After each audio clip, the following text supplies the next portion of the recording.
Yes, I confess it. I'm an intellectual degenerate. I have a pathological ideas having sex fetish. I like to watch. Eyes wide shut.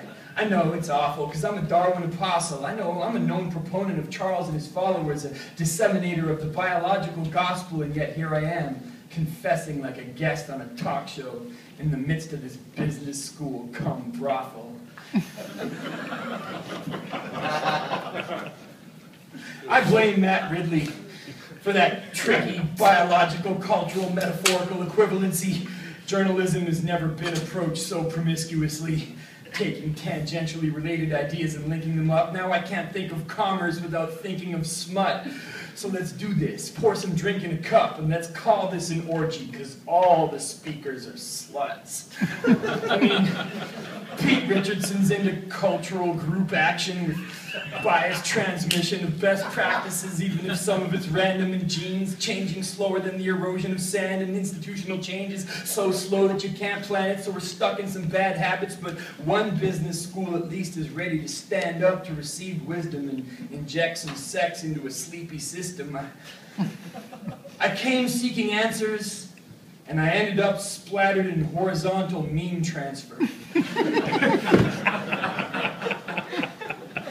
Every lecture an intellectual costly signal enhancer, a pleasure-inducing peacock feather profusion full of clever illusions and sword measuring movements, which somehow relates to the consumer habits of humans. I thought I had it. Stern was taking a turn for the activist in integrating the Darwinistic consensus into its tactics, and that flash of comprehension produced an orgasmic surge of happiness, but only for a nanosecond before Jeffrey smashed it, revealing the natural selection's cynical, sinister plan. Happiness is nothing but a barcode destined to get scanned, a signal of mental health that I used to get friends. And I knew it had to be true because Jeffrey said it in a sad voice, totally deadpan.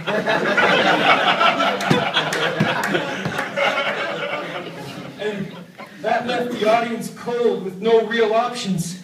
Someone even turned to homeopathic pill popping.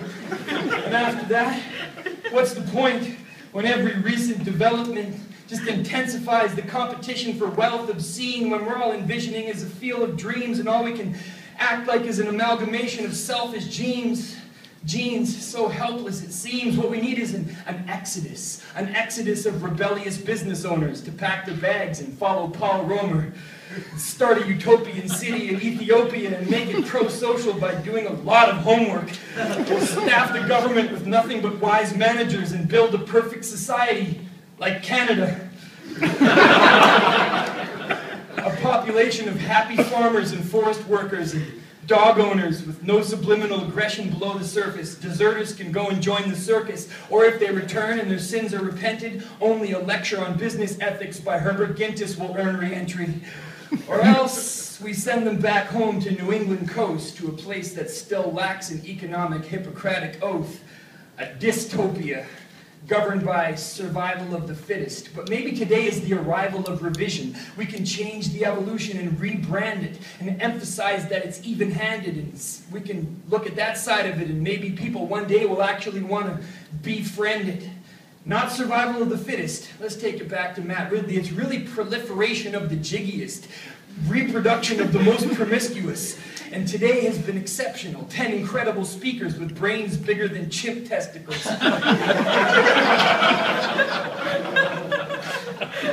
I've never been to a conference where every theorist is great, ready to engage in some serious debate. I bet every one of them started kindergarten 3 years late.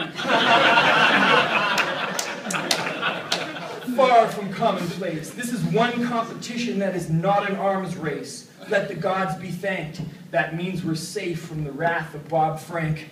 The information has been flowing, so let's keep things going. I just can't wait to see this conference's offspring growing.